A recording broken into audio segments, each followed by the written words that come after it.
L'affaire fait grand bruit.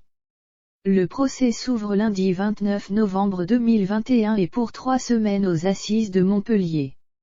L'accusé n'est autre qu'un ancien gagnant d'une célèbre émission télévisée. Il a tué un cambrioleur qui s'était introduit chez lui. Mais sa version est mise à mal.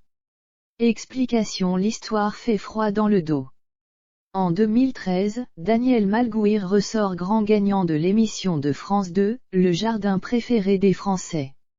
Et récemment, il refait parler de lui pour une bien triste affaire. En effet, il est accusé d'avoir organisé son propre cambriolage en 2017, événement au cours duquel il a tué l'un des malfrats.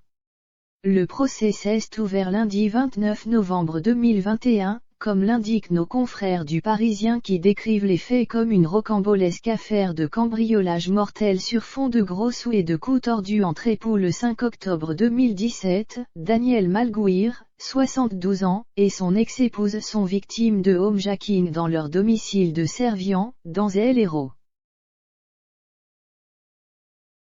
2 hommes se sont introduits sur place dans le but de dépouiller la femme de l'accusé de ses économies. L'un des 2 cambrioleurs a été abattu par Daniel Malgouir. C'est ainsi qu'il est jugé pour meurtre, tentative de meurtre mais aussi complicité de tentative d'extorsion en bande organisée. En effet, c'est le 2e malfaiteur, qui est parvenu à s'enfuir après le coup de feu, qui a donné les premiers éléments permettant de relier Daniel Malgouir au duo. En réalité, le gagnant du Jardin préféré des Français, avide de récupérer les économies de sa femme dans le cadre d'une séparation houleuse, aurait tout manigancé. Un autre témoignage confirme la piste.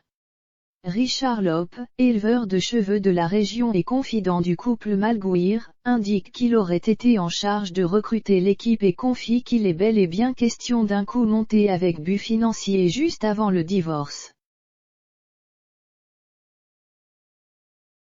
En 2017 déjà, Daniel Malgouir avait été mis en examen pour homicide volontaire. Les 2 agresseurs déterminés et ultra-violents voulaient qu'on leur désigne l'emplacement d'un coffre-fort qui n'existe pas. Si Monsieur Malgouir n'avait pas tiré pour les défendre, on peut légitimement se demander ce qui se serait passé par la suite vu le niveau de détermination des braqueurs et l'absence de ce coffre, avait alors déclaré son avocat à l'époque.